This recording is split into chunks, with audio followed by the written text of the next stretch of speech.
Assalamualaikum warahmatullahi wabarakatuh. Alhamdulillahirrabbilalamin. Wabihi nasta'inu ala umurid dunia waddin. Wassalatu wassalamu ala asrofil anbiya'i wal mursalin Sayyidina wa habibina Muhammadin wa ala alihi wa sahbihi ajma'in, amma ba'd. Di sini saya akan sedikit berceramah tentang kisah Nabi Zakaria dan kegigihan dalam berdoa. Sebelumnya saya mendapatkan materi ini dari buku Kisah Para Nabi. Selanjutnya saya akan sedikit cerita tentang kisah Nabi Zakaria. Nah, Nabi Zakaria ini adalah nabi yang dipuji oleh Allah Subhanahu wa taala berkat adab berdoa yang lembut.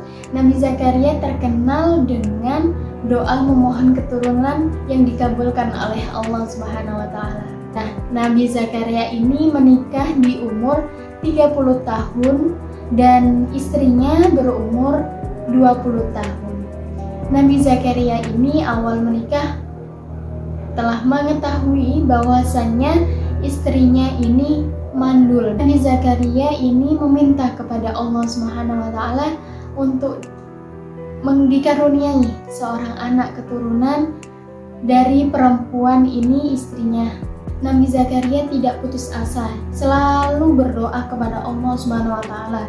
Pagi, sore, siang, malam selalu berdoa kepada Allah meminta keturunan dari istrinya yang mandul ini.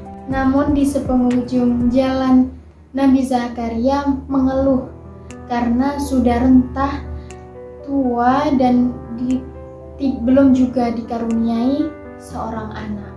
Akan tetapi Nabi Zakaria ini tidak putus asa dan tidak berpasrah diri.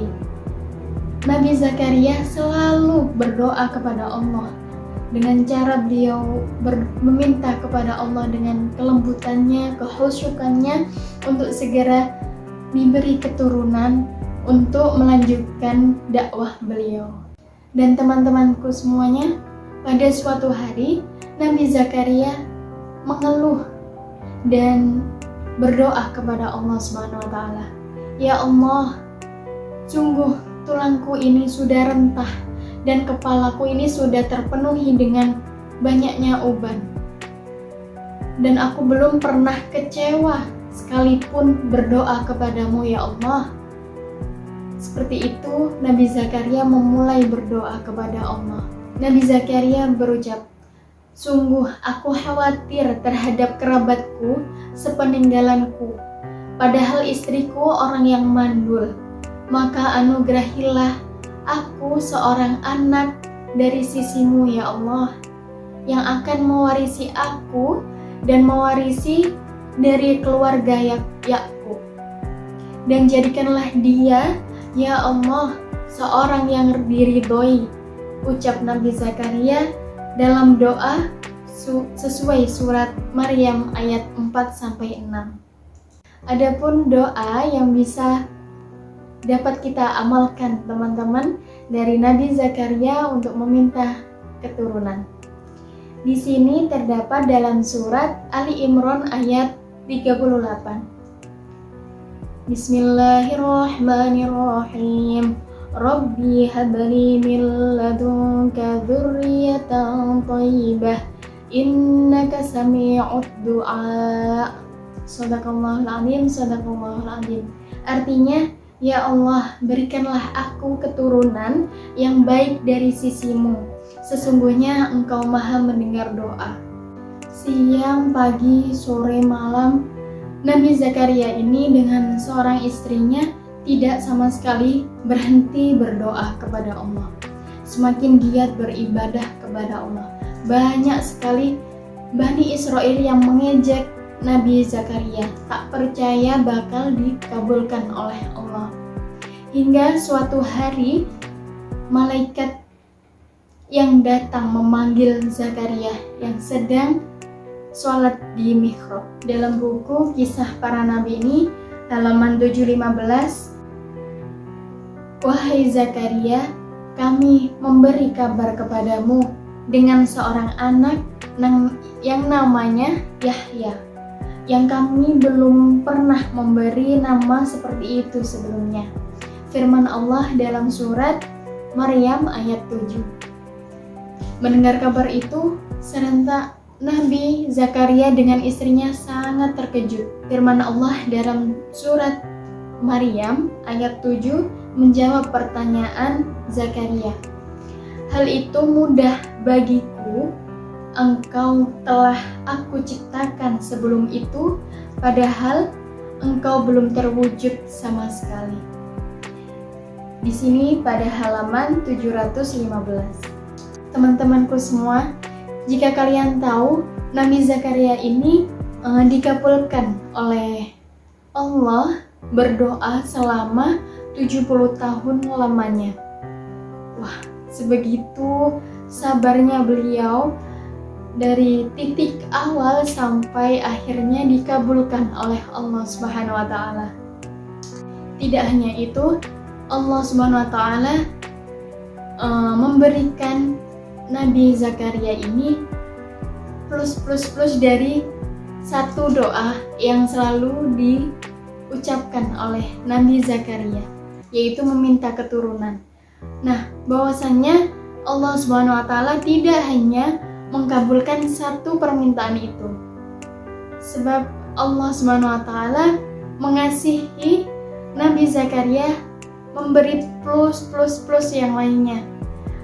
Andai teman-teman semuanya tahu, plus yang pertama yang didapat oleh Nabi Zakaria, Allah memberikan anak laki-laki, yang mana anak laki-laki ini bisa membawa nama nasab dari keluarganya gitu.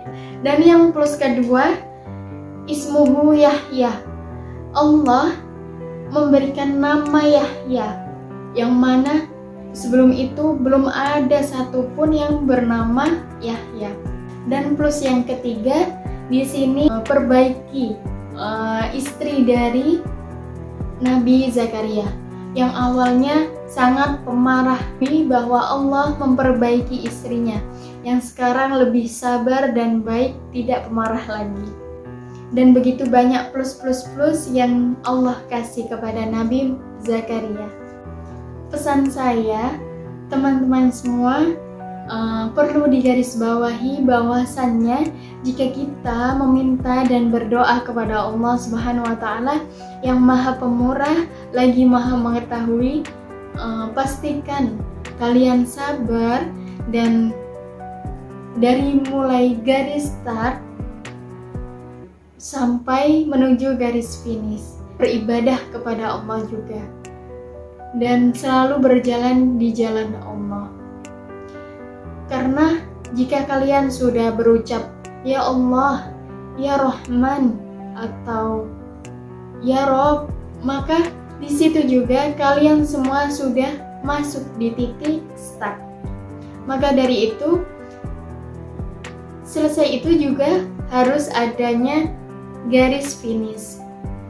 Asalkan kalian semua, teman-temanku semua, mau bersabar dan selalu gigih dalam berdoa dan beribadah kepada Allah, maka Allah akan berkehendak dengan apa yang kalian minta.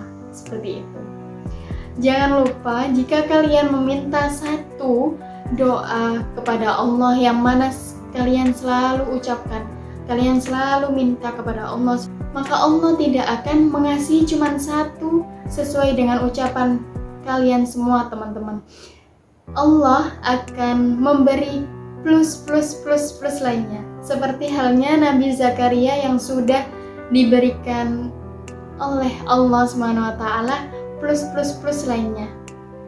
Nah, sangat banyak sekali pelajaran yang bisa kita ambil dari kisah Nabi Zakaria ini. Maka dari itu, ayo teman-temanku semuanya, kita berlatih sabar lagi dan selalu gigih dalam berdoa kepada Allah, dan khususnya beribadah kepada Allah. Sekian ceramah dari saya, kurang lebihnya saya mohon maaf. Bila ada salah kata, saya mohon dimaafkan. Wabillahi taufik wal hidayah wa ridho wal inayah. Assalamualaikum warahmatullahi wabarakatuh.